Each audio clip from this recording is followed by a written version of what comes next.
na naimbag nga labi tayo amin apo. Gagayem ket kakabsat agtakder tayo para ti ay ayaten a Pangulo Ferdinand Romualdez Marcos Jr. Alyansa ng pagkakaisa, alyansa para sa pagunlad, alyansa ng bagong Pilipino, alyansa para sa bagong Pilipina. Panahon na ng pagbabago, dahil sa ito ay kinakailangan. Tayo na magtulong-tulong na pagunlarin ang mahal.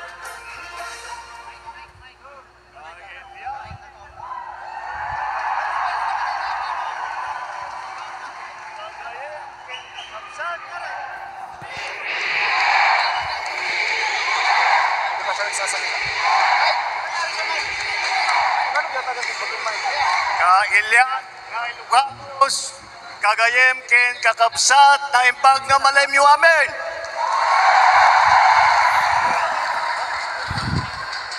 Nagtugaw kayo, apo.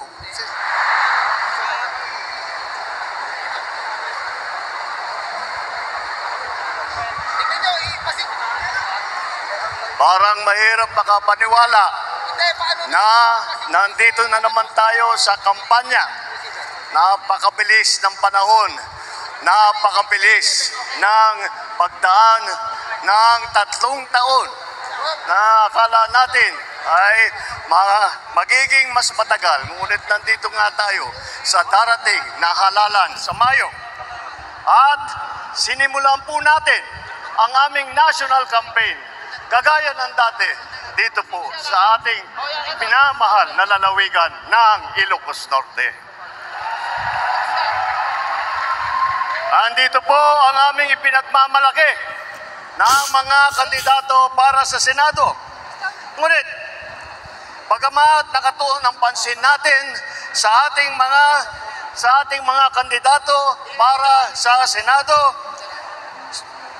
huwag po natin kaligtaan ang halos 18,200 na local executive na ating ihahalal sa Mayo.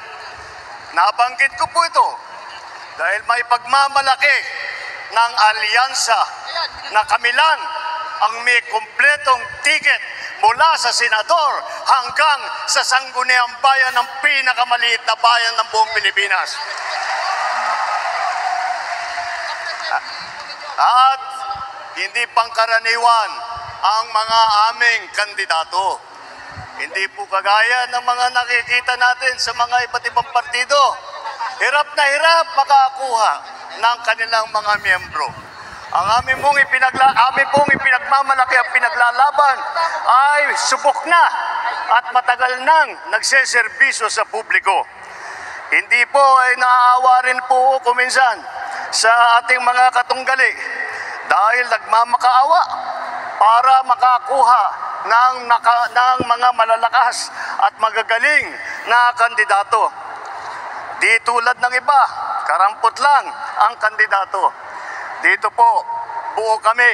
Hindi lamang buo sa numero, ngunit buo ang loob para ipaglaban ang kapakanan ng bawat Pilipino at ang buong Pilipinas.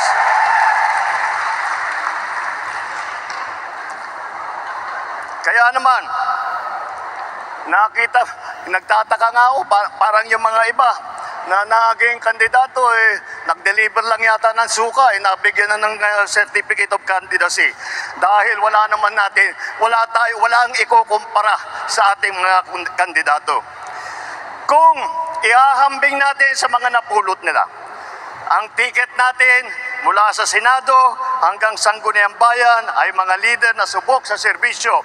Magandang record na pwedeng ipagmalaki kahit kanino.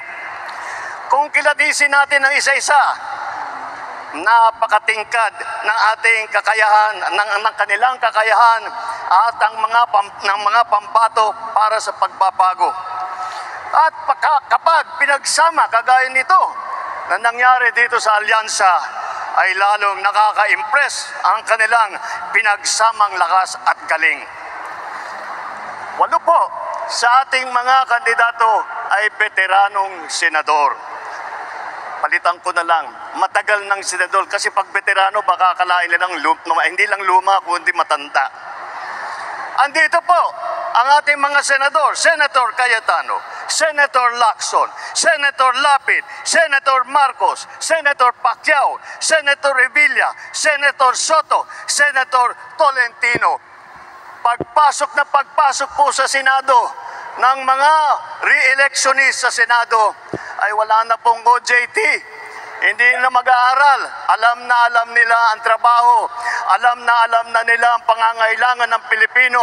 Alam na nila ang gagawin nila upang gawin at ibdala sa ating mga kababayan ang kanilang pangangailangan. 7 naman ay nanggaling naman sa Kongreso na subok sa batasan.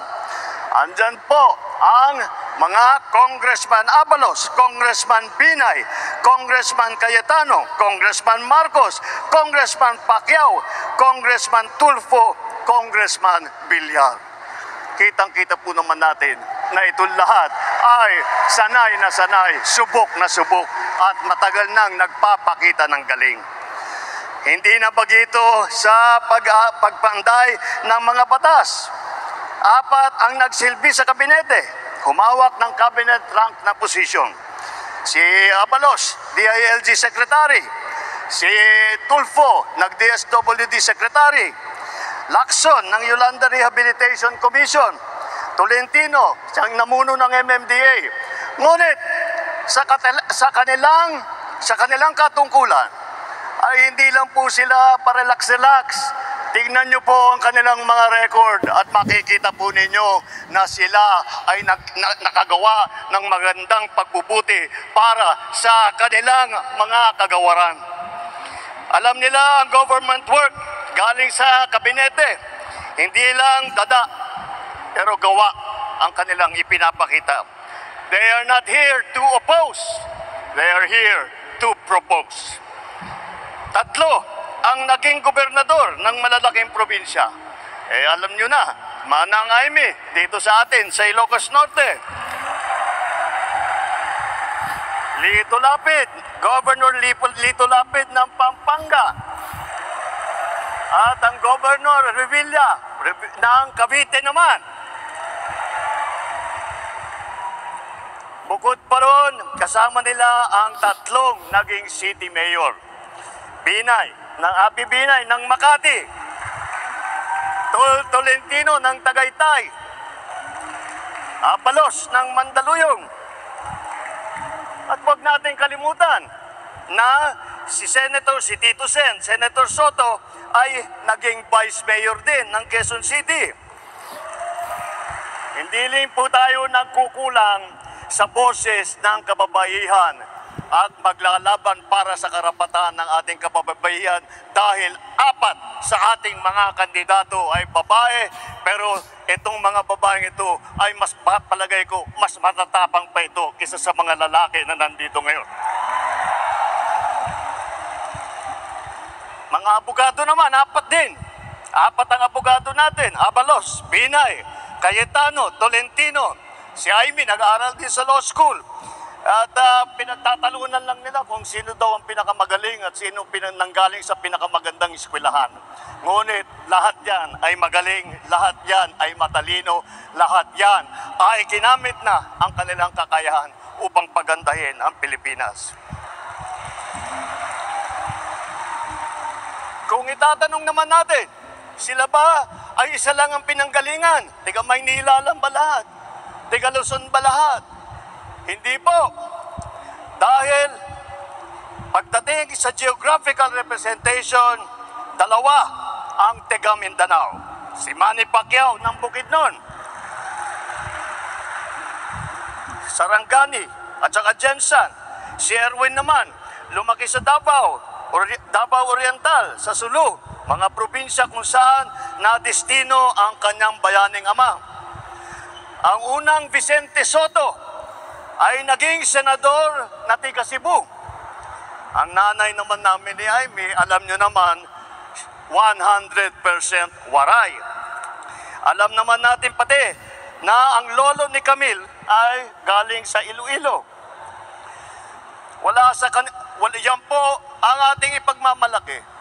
Dahil po nauunawaan nila hindi lamang ang mga problema na hinaharap ng nasyonal, hindi lang ang mga problema sa taas, sa Senado, ngunit lahat po sila ay may karanasan sa local government, may karanasan sila sa executive. Lahat po sila ay nakapagpakita na ng kanilang kakayahan. Kaya't po ay kayang-kaya naming maipagmalaki.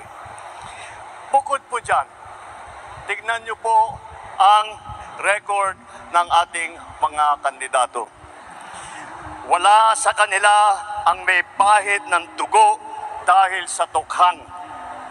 Wala sa kanilang kasabwat sa pagpulsa ng sako-sakong pera, pinagsamantalaan ang krisis ng pandemya, pinabayaan ang ating mga kababayan na magkasakit at mamatay. Wala sa kanila ang mga pumapalakpak sa China at natutuwa pa kapag tayo ay binobomba ng tubig. Tinatamaan ang ating mga Coast Guard, hinaharang ang ating mga mangingisda, ninanakaw ang kanilang huli. At bukod pa rin ay inaagaw pa ang mga isla natin para maging bahagi ng kanilang bansa. Wala po sa kanila ang tilang sakristan ng isang bulaang propeta na nasasakdal dahil sa pagyurak sa ating kabataan at sa ating kababaihan. Wala sa kanila ang tagataguyod ng pugad ng krimen, ng sentro ng paglalapastangan ng mga kababaihan na mga pugo. Tayo ngayon ay nasa sangandaan ng ating paglalakbay bilang isang malayang bansa. Bilang isang sambayanang may dangal, may sipag at may talino.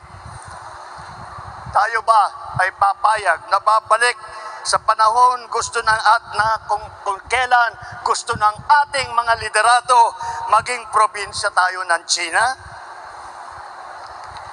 Babalik ba tayo sa nakaraan na ibinubugaw ang ating bayan bilang isang sugalan ng mga dayuhan? Nais ba natin bumalik sa landas na umaapaw sa dugo ng mga inosenteng mga bata na inagaw sa kanilang mga anak, mga ina, kinuha sa kanilang mga tahanan at inagaw ang kanilang kinabukasan?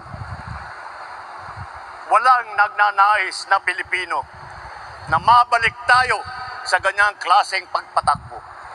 Kaya naman, makakatiyak po kayo na kapag ang ating mga kandidato ay naluklok sa Senado at sila ay nagsimula ng kanilang trabaho, asahan po ninyo na sila po ay hindi makikihalo, hindi makikilahok sa ganyang bagay na ating iniwanan na at naayaw balikan.